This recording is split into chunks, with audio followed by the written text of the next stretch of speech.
The Lost Princess of Oz. Chapter 11. Button-Bright loses himself. The Patchwork Girl, who never slept and who could see very well in the dark, had wandered among the rocks and bushes all night long, with the result that she was able to tell some good news the next morning. "Over the crest of the hill before us," she said, "is a big grove of trees of many kinds on which all sorts of fruits grow. If you will go there, you will find a nice breakfast awaiting you." This made them eager to start, so as soon as the blankets were folded and strapped to the back of the sawhorse, they all took their places on the animals and set out for the big grove Scraps had told them of. As soon as they got over the brow of the hill, they discovered it to be a really immense orchard, extending for miles to the right and left of them. As their way led straight through the trees, they hurried forward as fast as possible. The first trees they came to bore quinces, which they did not like. Then there were rows of citron trees, and then crab apples, and afterward limes and lemons. But beyond these they found a grove of big golden oranges, juicy and sweet, and the fruit hung low on the branches, so they could pluck it easily. They helped themselves freely and all ate oranges as they continued on their way. Then, a little farther along, they came to some trees bearing fine red apples, which they also feasted on, and the wizard stopped here long enough to tie a lot of the apples in one end of a blanket. "We do not know what will happen to us after we leave this delightful orchard," he said, "so I think it wise to carry a supply of apples with us. We can't starve as long as we have apples, you know." Scraps wasn't riding the woozy just now. She loved to climb the trees and swing herself by the branches from one tree to another. Some of the choicest fruit was gathered by the Patchwork Girl from the very highest limbs and tossed down to the others. Suddenly Trot asked, "Where's Button-Bright?" And when the others looked for him, they found the boy had disappeared. "Dear me!" cried Dorothy. "I guess he's lost again, and that will mean our waiting here until we can find him." "It's a good place to wait," suggested Betsy, who had found a plum tree and was eating some of its fruit. "How can you wait here and find Button-Bright at one and the same time?" inquired the Patchwork Girl, hanging by her toes on a limb just over the heads of the three mortal girls. "Perhaps he'll come back here," answered Dorothy. "If he tries that, he'll probably lose his way," said Trot. "I've known him to do that lots of times. It's losing his way that gets him lost." "Very true," said the wizard. "So all the rest of you must stay here while I go look for the boy." "Won't you get lost too?" asked Betsy. "I hope not, my dear." "Let me go," said Scraps, dropping lightly to the ground. "I can't get lost, and I'm more likely to find Button-Bright than any of you." Without waiting for permission, she darted away through the trees and soon disappeared from their view. "Dorothy," said Toto, squatting beside his little mistress, "I've lost my growl."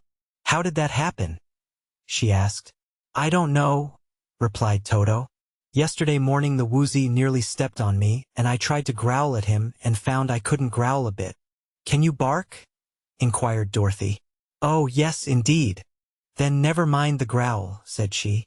"But what will I do when I get home to the glass cat and the pink kitten?" asked the little dog in an anxious voice. "They won't mind if you can't growl at them, I'm sure," said Dorothy. "I'm sorry for you, of course, Toto, for it's just those things we can't do that we want to do most of all. But before we get back you may find your growl again." "Do you think the person who stole Ozma stole my growl?" Dorothy smiled. "Perhaps, Toto." "Then he's a scoundrel," cried the little dog. "Anyone who would steal Ozma is as bad can be," agreed Dorothy. "And when we remember that our dear friend, the lovely ruler of Oz, is lost, we ought not to worry over just a growl." Toto was not entirely satisfied with this remark, for the more he thought upon his lost growl, the more important his misfortune became. When no one was looking, he went away among the trees and tried his best to growl, even a little bit, but could not manage to do so. All he could do was bark, and a bark cannot take the place of a growl, so he sadly returned to the others. Now, Button-Bright had no idea that he was lost at first. He had merely wandered from tree to tree, seeking the finest fruit, until he discovered he was alone in the great orchard. But that didn't worry him just then, and seeing some apricot trees farther on he went to them. Then he discovered some cherry trees. Just beyond these were some tangerines. "We found most every kind of fruit but peaches," he said to himself. So I guess there are peaches here, too, if I can find the trees. He searched here and there, paying no attention to his way, until he found that the trees surrounding him bore only nuts. He put some walnuts in his pockets and kept on searching, and at last right among the nut trees he came upon one solitary peach tree. It was a graceful, beautiful tree, but although it was thickly leaved it bore no fruit except one large, splendid peach, rosy-cheeked and fuzzy and just right to eat. Button-Bright had some trouble getting that lonesome peach, for it hung far out of reach. But he climbed the tree nimbly and crept out on the branch on which it grew, and after several trials, during which he was in danger of falling, he finally managed to pick it. Then he got back to the ground and decided the fruit was well worth his trouble. It was delightfully fragrant, and when he bit into it, he found it the most delicious morsel he had ever tasted. I really ought to divide it with Trot and Dorothy and Betsy, he said. But perhaps there are plenty more in some other part of the orchard. In his heart he doubted this statement, for this was a solitary peach tree, while all the other fruits grew upon many trees set close to one another. But that one luscious bite made him unable to resist eating the rest of it, and soon the peach was all gone except the pit. Button-Bright was about to throw this peach pit away when he noticed that it was of pure gold. Of course this surprised him, but so many things in the land of Oz were surprising that he did not give much thought to the golden peach pit. He put it in his pocket, however, to show to the girls, and 5 minutes afterward had forgotten all about it. For now he realized that he was far separated from his companions, and knowing that this would worry them and delay their journey, he began to shout as loud as he could.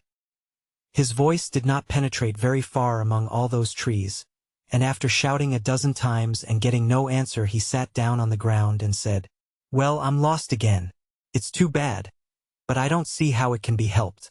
As he leaned his back against a tree, he looked up and saw a bluefinch fly down from the sky and alight upon a branch just before him. The bird looked and looked at him. First it looked with one bright eye and then turned its head and looked at him with the other eye. Then, fluttering its wings a little, it said, "Oh ho! So you've eaten the enchanted peach, have you? Was it enchanted?" asked Button-Bright. "Of course," replied the bluefinch. "Ugu the shoemaker did that." "But why? And how was it enchanted? And what will happen to one who eats it?" questioned the boy. "Ask Ugu the shoemaker, he knows," said the bird, pruning its feathers with its bill. "And who is Ugu the shoemaker?" "The one who enchanted the peach, and placed it here in the exact center of the great orchard, so no one would ever find it. We birds didn't dare to eat it, we are too wise for that. But you are Button-Bright, from the Emerald City, and you ate the enchanted peach. You must explain to Ugu the shoemaker why you did that." And then, before the boy could ask any more questions, the bird flew away and left him alone. Button-Bright was not much worried to find that the peach he had eaten was enchanted. It certainly had tasted very good, and his stomach didn't ache a bit. So again he began to reflect upon the best way to rejoin his friends. "Whichever direction I follow is likely to be the wrong one," he said to himself. "So I'd better stay just where I am and let them find me if they can." A white rabbit came hopping through the orchard and paused a little way off to look at him. "Don't be afraid," said Button-Bright. "I won't hurt you." "Oh, I'm not afraid for myself," returned the white rabbit.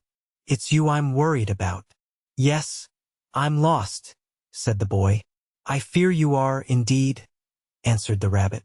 "Why on earth did you eat the enchanted peach?" The boy looked at the excited little animal thoughtfully. "There were 2 reasons," he explained.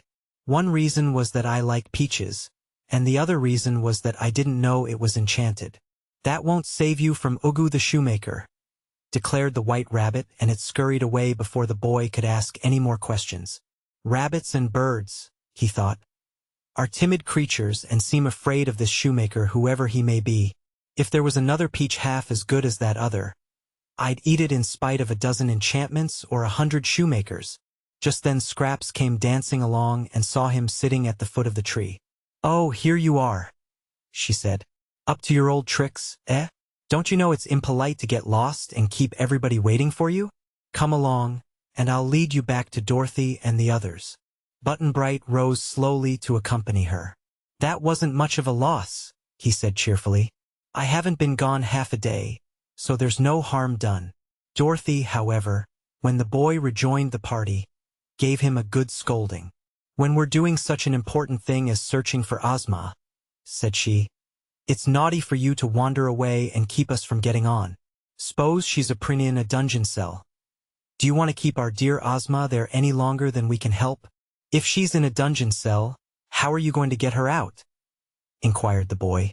"Never you mind. We'll leave that to the wizard. He's sure to find a way." The wizard said nothing, for he realized that without his magic tools he could do no more than any other person. But there was no use reminding his companions of that fact. It might discourage them. "The important thing just now," he remarked, "is to find Ozma. And as our party is again happily reunited, I propose we move on." As they came to the edge of the great orchard, the sun was setting, and they knew it would soon be dark. So it was decided to camp under the trees, as another broad plain was before them. The wizard spread the blankets on a bed of soft leaves, and presently all of them except Scraps and the sawhorse were fast asleep. Toto snuggled close to his friend the lion, and the woozy snored so loudly that the patchwork girl covered his square head with her apron to deaden the sound.